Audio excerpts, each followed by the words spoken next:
ಸೇವೆಯನ್ನು ಪ್ರಾರಂಭ ಮಾಡಬೇಕಾದ್ರೆ, ಯಾವುದೇ ಆರಾಧನೆಯನ್ನು ಮಾಡಬೇಕಾದ್ರೆ 2 ತೆಂಗಿನಕಾಯಿಗಳನ್ನು ದೇವರ ಮುಂದೆ, ಗುರುಗಳ ಮುಂದೆ ಇಟ್ಟು ಸಂಕಲ್ಪವನ್ನು ಮಾಡಿ ಸೇವೆಯನ್ನು ಮಾಡಬೇಕು. ಕೃಷ್ಣಾರ್ಪಣೆ ಮಾಡಬೇಕಾದ್ರೂ ಕೂಡ ಹಾಗೆಯೇ 2 ತೆಂಗಿನಕಾಯಿಗಳನ್ನು ಇಟ್ಟು ನಾವು ಕೃಷ್ಣಾರ್ಪಣವನ್ನು ಮಾಡಬೇಕು. ಇಲ್ಲಿ ಇಟ್ಟ ತೆಂಗಿನಕಾಯಿಯನ್ನು ಏನು ಮಾಡಬೇಕು ಮತ್ತು ಯಾಕೆ ಇಡಬೇಕು, ಇದು ಎಲ್ಲರ ಪ್ರಶ್ನೆ. ನೀವು ತೆಂಗಿನಕಾಯಿ ಇಡಿ ಅಂದ್ರಿ, ನಾವು ಇಟ್ಟಿದ್ದಾಯಿತು. ಇಟ್ಟ ಮೇಲೆ ಆ ತೆಂಗಿನಕಾಯಿನ ಏನು ಮಾಡಬೇಕು, ಪ್ರತಿಯೊಬ್ಬರಿಗೂ ಕೂಡ ಬರುವಂತಹ ಪ್ರಶ್ನೆ. ಈ ಪ್ರಶ್ನೆಗೆ ಇವತ್ತಿನ ದಿವಸ ಕೂಲಂಕಷವಾಗಿ ನಾವು ತಿಳಿದುಕೊಳ್ಳೋಣ ಬನ್ನಿ.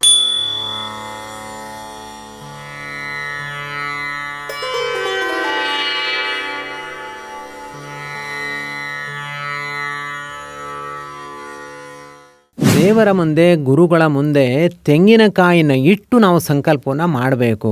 ವಾಸ್ತವವಾಗಿ ತೆಂಗಿನಕಾಯಿನ ಇಡಬೇಕು ಅಂತ ಎಲ್ಲೂ ಇಲ್ಲ. ಪೂರ್ಣ ಫಲವನ್ನು ಇಡಬೇಕು ಅಂತ ಇರೋದು. 2 ಪೂರ್ಣ ಫಲವನ್ನು, 1 ಪೂರ್ಣ ಫಲ ಬೇಡ. ಒಳ್ಳೆಯ ಕೆಲಸಗಳಿಗೆ ಯಾವತ್ತೂ ಕೂಡ 2 ಶ್ರೇಷ್ಠ. ಆದ್ದರಿಂದ ಎಲ್ಲವನ್ನು ಕೂಡ 2 ದೀಪ ಹಚ್ಚೋದು ಕೂಡ 2 ದೀಪ ಹಚ್ಚಬೇಕು. 1 ದೀಪ ಹಚ್ಚೋದು ಗೊತ್ತಲ್ಲ ನಿಮ್ಗೆ ಯಾವಾಗ ಅಂತ. ಹಾಗೆ ಪ್ರತಿಯೊಂದು 1 ಅನ್ನೋದು 1 ಕರ್ಮಕ್ಕಿದೆ, ಅಪರ ಕರ್ಮಕ್ಕೆ. 2 ಅನ್ನುವಂಥದ್ದು ಒಳ್ಳೆಯ ಕರ್ಮಗಳಿಗೆ, ಶುಭ ಕರ್ಮಗಳಿಗೆಲ್ಲ 2. ಅದರಿಂದ 2 ತೆಂಗಿನಕಾಯಿ, 2 ಪೂರ್ಣ ಫಲ, ಹೀಗೆ ಇಟ್ಟು ನಾವು ಆ ಸೇವೆಯ ಸಂಕಲ್ಪವನ್ನು ಮಾಡಬೇಕು. ಹಾಗೂ ಕೃಷ್ಣಾರ್ಪಣವನ್ನು ಕೂಡ ಮಾಡಬೇಕು.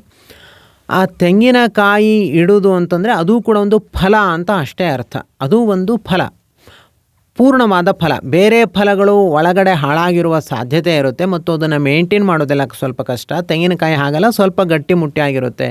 ಈ ದೃಷ್ಟಿಯಿಂದ ನಾವು ತೆಂಗಿನಕಾಯಿಗಳನ್ನು ಇಟ್ಟು ಮತ್ತು ಶ್ರೇಷ್ಠ ಫಲವೂ ಕೂಡ. ವಾಸ್ತವವಾಗಿ ಮಾವಿನ ಹಣ್ಣು ತುಂಬ ಶ್ರೇಷ್ಠ. ಅದು ಅದರ ಎಲೆ ಯಾವಾಗಲೂ ಕೂಡ ಅಮೃತ ಸುರಿಸ್ತಾ ಇರುತ್ತಂತೆ. ಆದ್ದರಿಂದ ತೋರಣವನ್ನು ಕಟ್ತೀವಿ ನಾವು ಮನೆ ಮುಂದೆ. ಹಾಗೆ ಮಾವು ತುಂಬ ಶ್ರೇಷ್ಠ. ಅದು ಯಜ್ಞವೃಕ್ಷ ಅಂತಲೇ ಅದು ಕರೆಸಿಕೊಳ್ಳುತ್ತೆ, ತುಂಬ ಶ್ರೇಷ್ಠ. ಹಲಸು ಕೂಡ ತುಂಬ ಶ್ರೇಷ್ಠ. ಆದರೆ ತೆಂಗಿನಕಾಯಿ ಎಲ್ಲ ರೀತಿಯಲ್ಲಿ ನಮಗೆ ಸ್ವಲ್ಪ ಸುಲಭ ಆದ್ದರಿಂದ ನಾವು ತೆಂಗಿನಕಾಯಿನ ಹೆಚ್ಚು ಉಪಯೋಗಿಸ್ತೀವಿ. ತೆಂಗಿನಕಾಯಿಯನ್ನು ಕೆಲವರು ಸೇವೆ ಪ್ರಾರಂಭ ಆದಾಗ ಇಟ್ಟವರು ಕೊನೆಯ ತನಕ ಅದು ಇಟ್ಟಿರ್ತಾರೆ. ಅದು ಏನಾಗಿರುತ್ತೆ ಗೊತ್ತಿಲ್ಲ ಅಷ್ಟು ದಿವಸಗಳಲ್ಲಿ. ಹಾಗೆಲ್ಲ ಇಲ್ಲ. ವಾಸ್ತವವಾಗಿ ಈ ಪೂರ್ಣ ಫಲ ಯಾಕೆ ಇಡಬೇಕು, ಇದರ ಕಾರಣ ಏನು, ಇದೆಲ್ಲವನ್ನು ತಿಳ್ಕೊಂಡ್ರೆ ನಮಗೆ ಅರ್ಥ ಆಗಿಬಿಡುತ್ತೆ. ಮುಂದೆ ನಾವು ಇಂಥ ಸಮಸ್ಯೆಗಳನ್ನು ಎದುರಿಸೋಲ್ಲ. ದೇವರ ಮುಂದೆ ನಾವು ಪೂರ್ಣ ಫಲವನ್ನು ಇಟ್ಟು ಒಳ್ಳೆಯ ಕೆಲಸವನ್ನು ಯಾಕೆ ಮಾಡ್ತೀವಿ ಅಂತಂದರೆ, ನಮ್ಮ ಮನೋರಥಗಳು ಕೂಡ ಪೂರ್ಣ ಫಲವನ್ನು ನೀಡಲಿ ಅಂತ ಉದ್ದೇಶ. ಈಗ ಒಂದು ಬೀಜ ಇದೆ ನೋಡಿ, ಆ ಬೀಜವನ್ನು ನೀವೊಂದು ಕಲ್ಲಿನ ಮೇಲೆ ಹಾಕಿದ್ರೆ ಅದು ವ್ಯರ್ಥ. ಅದೇ ಬೀಜಕ್ಕೆ ಮಣ್ಣು ನೀರುಗಳ ಸಂಪರ್ಕ ಆಯಿತು ಅಂತಂದರೆ ಅದು ಚಿಗುರೊಡೆಯುತ್ತೆ, ಸಣ್ಣ ಸಸಿ ಆಗುತ್ತೆ. ಸ್ವಲ್ಪ ನೀರು ಗೊಬ್ಬರ ಮಿಕ್ಸ್ ಮಾಡಿ ಹಾಕಿದ್ರೆ ಅದು ಮರವಾಗಿ ಬೆಳೆಯುತ್ತೆ, ಹೆಮ್ಮರವಾಗುತ್ತೆ, ಚಿಗುರುತ್ತೆ, ಪುನಃ ಹೂವು ಕೊಡುತ್ತೆ, ಹೀಚು ಕೊಡುತ್ತೆ, ಕಾಯಿ ಕೊಡುತ್ತೆ, ಕೊನೆಗೆ ಹಣ್ಣನ್ನು ಬಿಡುತ್ತೆ. ಹಣ್ಣನ್ನು ಬಿಟ್ಟ ಮೇಲೆ ಅದು ಪಕ್ವವಾಗುತ್ತೆ, ರಸಭರಿತವಾಗುತ್ತೆ. ಆಗ ಆ ಮರದಿಂದ ಹಣ್ಣನ್ನು ಕಿತ್ತಿ ಎಲ್ಲ ಜನರು ಕೂಡ ತಿಂತಾರೆ, ಖುಷಿ ಪಡ್ತಾರೆ. ಆವಾಗ ಮರ ಸಾರ್ಥಕ ಆಗುತ್ತೆ, ಧನ್ಯವಾಗುತ್ತೆ. ಅದು ಪರೋಪಕಾರಾರ್ಥಂ ಇದಂ ಶರೀರಂ ಅಂತ, ಇನ್ನೊಬ್ಬರ ಉಪಕಾರಕ್ಕೋಸ್ಕರವೇ ಇರುವಂಥದ್ದು ಮರ. ಅದು ಇರುವುದು ಅಂತಂದರೆ ಯಾವ ಮನುಷ್ಯರೂ ಅಲ್ಲ, ಮರ ಮಾತ್ರ. ಮರಗಳು ಇನ್ನೊಬ್ಬರ ಉಪಕಾರವನ್ನೇ ಮಾಡೋದ್ರಲ್ಲವಿಕೆ ಧನ್ಯತೆ. ಆ ಪಕ್ವವಾದ ಫಲ ಸಿಕ್ಕಾಗ ಆ ಬೀಜ ಕಲ್ಲಿನ ಮೇಲೆ ಬಿದ್ದಿದ್ರೆ ಹೇಗೆ ವ್ಯರ್ಥ ಆಗ್ತಿತ್ತಲ್ಲ, ಅದು ಮಣ್ಣು ನೀರು ಗಾಳಿಗಳ ಸಂಪರ್ಕದಿಂದ ಹೇಗೆ ಹೆಮ್ಮರವಾಗಿ ಅದು ಪೂರ್ಣವಾದ ಫಲವನ್ನು ನೀಡ್ತು ಅಲ್ವಾ. ಅದರಂತೆ ನನ್ನ ಈ ಕನಸು ಏನಿದೆ, ಅದು ಪುಟ್ಟ ಕನಸು, ಒಂದು ಸಣ್ಣ ಬೀಜ ಇದ್ದಂತೆ ನನ್ನ ಕನಸು. ಅದು ಒಂದು ವೇಳೆ ಕಲ್ಲಿನ ಮೇಲೆ ಬಿದ್ದರೆ ವ್ಯರ್ಥ ಆಗಿಬಿಡುತ್ತೆ. ಅದಕ್ಕೆ ಮಣ್ಣು ನೀರು ಗಾಳಿಗಳ ಸಂಪರ್ಕ ಆಗಬೇಕು ಅಂತಂದರೆ ಹರಿವಾಯು ಗುರುಗಳ ಸಂಪರ್ಕ ಬರಬೇಕು. ಆಗ ಮಾತ್ರ ಅದು ಚಿಗುರೊಡೆಯುತ್ತೆ, ಸಸಿ ಆಗುತ್ತೆ, ಮರವಾಗುತ್ತೆ. ಜ್ಞಾನ ಭಕ್ತಿ ವೈರಾಗ್ಯಗಳೆಂಬ ಗೊಬ್ಬರವನ್ನೆಲ್ಲ ಹಾಕಿದ್ರೆ ಅದು ಹೆಮ್ಮರವಾಗಿ ಬೆಳೆಯುತ್ತೆ. ಹಾಗೂ ಪುಷ್ಪವನ್ನು ಬಿಡುತ್ತೆ, ಫಲವನ್ನು ನೀಡುತ್ತೆ. ಪಕ್ವವಾದ ಫಲಗಳನ್ನು ಎಲ್ಲರೂ ಕೂಡ ತಿಂತಾರೆ, ಅನುಭವಿಸ್ತಾರೆ, ಖುಷಿ ಪಡ್ತಾರೆ. ನಾವು ಬದುಕಿದ್ದಕ್ಕೆ ಸಾರ್ಥಕ್ಯ ಬರುತ್ತೆ. ಇಲ್ಲದೇ ಇದ್ದರೆ ನಾವು ಈ ಬದುಕಿ ಏನು ಉಪಯೋಗ ಹೇಳಿ. ಯಾರಿಗೂ ಬೇಡದ ಈ ದೇಹವನ್ನು ನಾವು ಹೊತ್ತುಕೊಂಡು ತಿರುಗೋದ್ರಲ್ಲಿ ಏನು ಅರ್ಥ ಇದೆ? ಇದರಿಂದ ನಾವು ಎಷ್ಟು ಹಣ ಸಂಪಾದನೆ ಮಾಡಿದ್ರೇನು, ಎಷ್ಟು ಆಸ್ತಿಗಳನ್ನು ಮಾಡಿದ್ರೆ ಏನು ಉಪಯೋಗ? ಇನ್ನೊಬ್ಬರ ಪ್ರಯೋಜನಕ್ಕೆ ಬಾರದ ಈ ಸ್ವಾರ್ಥದಿಂದ ಏನು ಪ್ರಯೋಜನ? ಪರೋಪಕಾರ, ಪರಾರ್ಥದಲ್ಲೇ ನಮ್ಮ ಜೀವನದ ಸಾರ್ಥಕ್ಯ ಕ್ಷಣಗಳನ್ನು ನಾವು ಅನುಭವಿಸಬೇಕು ಅಂತಂದರೆ ನಮ್ಮ ಆ ಕನಸು ಫಲಭರಿತ ಆಗಬೇಕು. ಆಗ ಆ ಫಲವನ್ನು ಎಲ್ಲರೂ ಕೂಡ ಅನುಭವಿಸಬೇಕು. ಹೀಗೆ ನಮ್ಮ ಮನೋರಥಗಳು, ನಮ್ಮ ಮನಸ್ಸೆಂಬ ವೃಕ್ಷಗಳು ಅದು ಫಲಪುಷ್ಪ ಭರಿತವಾಗಬೇಕು. ಅದಕ್ಕೋಸ್ಕರ ಈ ಫಲವನ್ನು ನಾವು ದೇವರ ಮುಂದೆ, ಗುರುಗಳ ಮುಂದೆ ಇಡ್ತೀವಿ. ಇದು ಹೇಗೆ ಎಲ್ಲೋ ಬೀಳಬೇಕಾದ ಬೀಜ ಮಣ್ಣು ನೀರುಗಳ ಸಂಪರ್ಕದಿಂದ ಹೆಮ್ಮರವಾಗಿ ಬೆಳೆದು ಪುಷ್ಪ ಆಗಿ ಕೊನೆಗಿದು ಪೂರ್ಣವಾದ ಫಲವಾಗಿದೆಯೋ, ಅದರಂತೆ ನನ್ನ ಈ ಮನಸ್ಸಿನಲ್ಲಿ ಇರುವಂತಹ ಅಪೇಕ್ಷೆಯನ್ನು ಕೂಡ ನೀನು ಹೆಮ್ಮರವಾಗಿ ಬೆಳೆಸಿ ಅದರಿಂದ ಇದೇ ರೀತಿಯಾದ ಪಕ್ವವಾದ ಹಣ್ಣು ಸಿದ್ಧವಾಗುವ ಹಾಗೆ ಮಾಡು. ಈ ದೃಷ್ಟಿಯಲ್ಲಿ ನಾವು ಫಲಗಳನ್ನು ದೇವರ ಮುಂದೆ, ಗುರುಗಳ ಮುಂದೆ ಇಡ್ತೀವಿ. ಅದೇ ಸಂಕಲ್ಪ ಅಂತ ಹೇಳೋದು. ಸಂಕಲ್ಪ ಅಂದರೆ ಅದೇ ನಮ್ಮ ಕನಸಿನ ಒಂದು ಆಸೆ ಚಿಗುರೊಡೆಯಬೇಕು ಅನ್ನೋದೇ ಸಂಕಲ್ಪ. ಹಾಗೆ ನಾವು ಸಂಕಲ್ಪವನ್ನು ಮಾಡಬೇಕಾದ್ರೆ ಪೂರ್ಣ ಫಲವನ್ನು ಇಡುವಂಥದ್ದು ಸಾಂಕೇತಿಕವಾಗಿ ನಾವು ಇಡ್ತೀವಿ. ಇದರಂತೆ ನನ್ನ ಮನೋರಥವು ಕೂಡ ಫಲಿಸಬೇಕು. ಇದಂ ಮನೋರಥ ಫಲಂ ಪುತ್ರಪೌತ್ರ ಪ್ರವರ್ಧನಂ ತಸ್ಮಾದಸ್ಯ ಪ್ರದಾನೇನ ಅತಃ ಶಾಂತಿಂ ಪ್ರಯಚ್ಛಮೆ.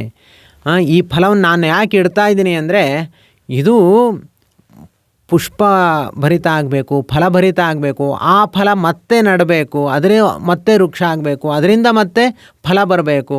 ಹೀಗೆ ಅದು ಬೆಳೀತಾ ಹೋಗಬೇಕು. ಪುತ್ರ ಪೌತ್ರ ಪ್ರವರ್ಧನಂ, ಹಾಗೆ ಬೆಳೀತಾ ಹೋಗಬೇಕು. ಅದಕ್ಕೋಸ್ಕರ ನಾನು ಇವತ್ತಿನ ದಿವಸ 2 ಫಲವನ್ನು ಇಟ್ಟು ಸಂಕಲ್ಪವನ್ನು ಮಾಡ್ತಾ ಇದ್ದೀನಿ ಅಂತ ಈ ದೃಷ್ಟಿಯಲ್ಲಿ ನಾವು ಸಂಕಲ್ಪವನ್ನು ನಾವು ಮಾಡ್ತೀವಿ. ಇದು ಬಿಟ್ಟು ಬೇರೆ ಉದ್ದೇಶ ಅಲ್ಲ. ಅಂದ 2 ತೆಂಗಿನಕಾಯಿಗಳನ್ನು ಇಡುವ ಉದ್ದೇಶ ಏನು ಅಂದರೆ, ನನ್ನ ಮನೋರಥಗಳು ಫಲಿಸಲಿ.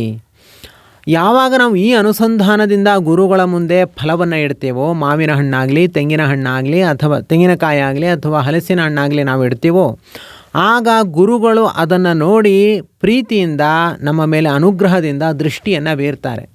ಅವರ ಸನ್ನಿಧಾನ ಆ ಫಲದಲ್ಲಿ ಬರುತ್ತೆ. ಆ ಫಲವನ್ನು ನಾವೇನು ಮಾಡಬೇಕು, ನಾವು ಸ್ವೀಕಾರ ಮಾಡಬೇಕು. ಆತುರದಲ್ಲಿಯೇ ಸ್ವೀಕಾರ ಮಾಡಬೇಕು, ಗುರುಗಳ ಅನುಗ್ರಹ ಅಂತ. ಈಗ ಒಬ್ಬನಿಗೆ ಮಕ್ಕಳಿರಲಿಲ್ಲ, ಅವನು ಅರಣ್ಯಕ್ಕೆ ಹೋದ. ಅಲ್ಲಿ ಒಬ್ಬರು ಋಷಿಮುನಿಗಳು ಅವನಿಗೆ ಒಂದು ಫಲವನ್ನು ಅಭಿಮಂತ್ರಣೆ ಮಾಡಿ ಕೊಟ್ಟರು. ಅವನು ಅದನ್ನು ತೆಗೆದುಕೊಂಡು ಬಂದು ಹೆಂಡತಿಗೆ ಕೊಟ್ಟಿದ್ರೆ ಒಳ್ಳೆಯ ಮಗ ಹುಟ್ಟುತ್ತಾ ಇದ್ದ. ಅವನೇನು ಮಾಡ್ದ, ತೊಗೊಂಡು ಹೋಗಿ ಒಂದು ಹಸುವಿಗೆ ಕೊಟ್ಟ. ಆ ಹಸುವಿನಿಂದ ಮಗು ಹುಟ್ಟಿತು ಹೊರತು ಹೆಂಡತಿಯಿಂದ ಮಗು ಹುಟ್ಟಲಿಲ್ಲ ಅಲ್ವಾ? ಅದರಂತೆ ಆಗಿಬಿಡುತ್ತೆ. ಗುರುಗಳ ಎದುರುಗಡೆ ನಾವು ಫಲವನ್ನು ಇಟ್ಟಿರ್ತೀವಿ. ಅವರು ತಮ್ಮ ಅನುಗ್ರಹವನ್ನು ಆ ಫಲದಲ್ಲಿ ಇಡ್ತಾರೆ. ನಾವು ಆ ಫಲವನ್ನು ಸ್ವೀಕಾರ ಮಾಡಿದ್ರೆ ಗುರುಗಳು ಫಲದ ಮೂಲಕವಾಗಿ ನಮಗೆ ಅನುಗ್ರಹವನ್ನು ಮಾಡ್ತಾರೆ.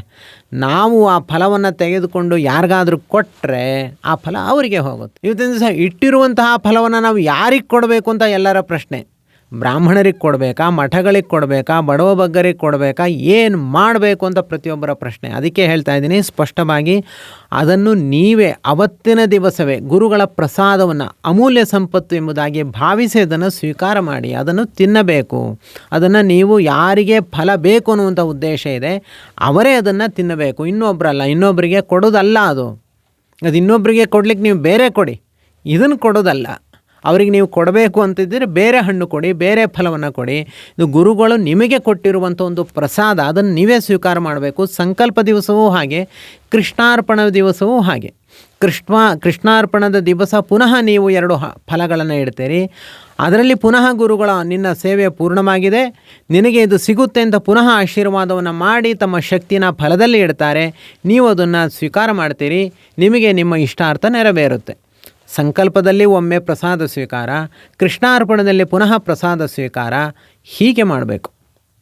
ಇದಲ್ಲದೆ ನೀವು ಪ್ರತ್ಯೇಕವಾಗಿ ಗುರುಗಳಿಗೆ ನೈವೇದ್ಯ ಮಾಡಿದ್ರೆ ಅದು ಏನು ತೊಂದರೆ ಇಲ್ಲ, ಅದು ನೀವು ಯಾರಿಗೆ ಬೇಕಾದರೂ ಕೊಡ್ಬೋದು.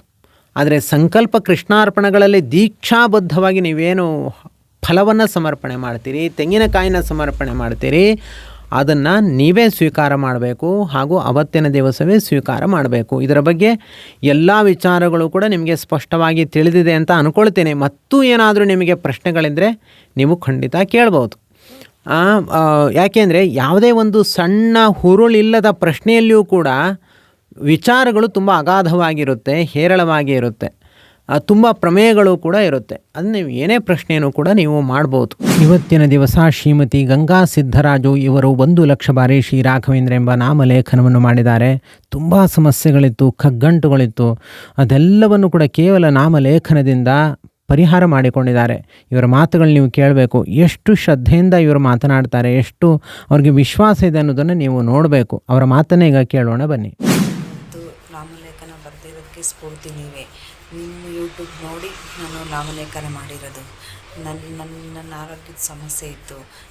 ನಾನು ನಾಮಲೇಖನ ಬರೀಬೇಕಾದ್ರೆ ನನಗೆ ಸ್ಕಿನ್ ಇನ್ಫೆಕ್ಷನ್ ಇತ್ತು, ಸ್ಕಿನ್ ಅಲರ್ಜಿ ಇತ್ತು. ನಾನು ಡಾಕ್ಟರ್ ತೋರಿಸಿದ್ರು, ಡಾಕ್ಟರ್ ನಾರ್ಮಲ್ ಇದೆ ಅಂದರು. ನಾನೇ ನಾಮಲೇಖನ ಬರೆಯೋಕ್ಕೆ ಪ್ರಾರಂಭ ಮಾಡಿದಾಗ ನನಗೆ ದಿನೇ ಅದು ಫುಲ್ಲು ನನಗೆ ಫುಲ್ ಕ್ಲಿಯರ್ ಆಗೋಯಿತು. ನನ್ನ ಮನೇಲಿ ಸಮಸ್ಯೆ ಒಂದೊಂದು ಫುಲ್ಲು ನನಗೆ ಕಡಿಮೆ ಐತೆ ಬಂತು. ನನಗೆ ಮುಂದೆ ಏನಾಗುತ್ತೆ, ಒಳ್ಳೇದಾಗಲಿ ಕೆಟ್ಟದಾಗಲಿ, ನನಗೆ ಮುಂಚೆನೇ ನನಗೆ ಗೊತ್ತಾಗ್ಬಿಡುತ್ತೆ, ಸೂಕ್ಷ್ಮ ಗೊತ್ತಾಗ್ಬಿಡುತ್ತೆ ನನಗೆ. ನನ್ನ ಮಕ್ಕಳು ಒಳ್ಳೆ ದಾರಿಲಿದ್ದಾರೆ. ನಮ್ಮ ಸಂಸಾರ ಸುಖ, ಶಾಂತಿ, ನೆಮ್ಮದಿ ಎಲ್ಲ ನೆಮ್ಮದಿಯಾಗಿದ್ದೀವಿ. ನಾಮಲೇಖನ ಎಲ್ಲರೂ ಮಾಡಿ. ನಾನು 10 ಲಕ್ಷ ನಾಮಲೇಖನ ಮಾಡಬೇಕು ಅಂತ ಸಂಕಲ್ಪ ಮಾಡ್ಕೊಂಡಿದ್ದೀನಿ.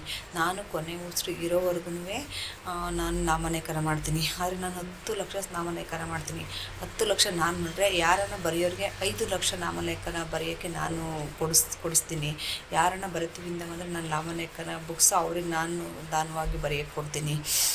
ಕೃಷ್ಣಾರ್ಪಣಮಸ್ತು. ಇಲ್ಲಿಯ ತನಕ ತಾವು ಕೇಳಿದಂತೆ ಶ್ರೀಮತಿ ಗಂಗಾ ಅವರು ನಾಮಲೇಖನವನ್ನು ಮಾಡ್ತಾ ಎಲ್ಲ ಸಮಸ್ಯೆಗಳನ್ನು ಸುಲಲಿತವಾಗಿ ಅವರು ಪರಿಹಾರ ಮಾಡಿಕೊಂಡಿದ್ದಾರೆ. ಆದ್ದರಿಂದ ಅವರು ಮನದಾಳದಿಂದ ಹೇಳ್ತಾರೆ, ನೀವು ಕೂಡ ನಾಮಲೇಖನವನ್ನು ಮಾಡಿ, ನಿಮ್ಮ ಎಲ್ಲ ಸಮಸ್ಯೆಗಳು ಕೂಡ ಪರಿಹಾರ ಆಗುತ್ತೆ ಅಂತ ಹೇಳ್ತಾರೆ. ಇವರಿಗೆ ನಾವು ಶ್ರೀ ರಾಘವೇಂದ್ರ ಮಂತ್ರ ಮಂದಿರದ ವತಿಯಿಂದ ಶತಸಹಸ್ರ ಶ್ರೀ ರಾಘವೇಂದ್ರ ನಾಮಲೇಖಕಿ ಎಂಬ ಪ್ರಶಸ್ತಿಯನ್ನು ಪ್ರದಾನ ಮಾಡುತ್ತಿದ್ದೇವೆ. ಇವರಿಗೂ ಇವರ ಕುಟುಂಬಕ್ಕೂ ಎಲ್ಲ ರೀತಿಯಲ್ಲಿ ಗುರುರಾಯರು ಪೂರ್ಣವಾಗಿ ಅನುಗ್ರಹವನ್ನು ಉಂಟು ಮಾಡಲಿ, ಹಿತೋಪ್ಯತಿಶಯವಾಗಿ ಅವರ ಎಲ್ಲ ಅಭೀಷ್ಟಗಳು ನೆರವೇರಲಿ ಎಂಬುದಾಗಿ ಹೇಳ್ತಾ, ಸರ್ವಗುಣ ಸಂಪೂರ್ಣ ಸರ್ವದೋಷ ವಿವರ್ಜಿತ ಪ್ರಿಯತಾಂ ಪ್ರೀತೇ ಬಾಲಂ ವಿಷ್ಣುರ್ಮೇ ಪರಮಸ್ವರ್ಹುತು. ಶ್ರೀಕೃಷ್ಣಾರ್ಪಣಮಸ್ತು.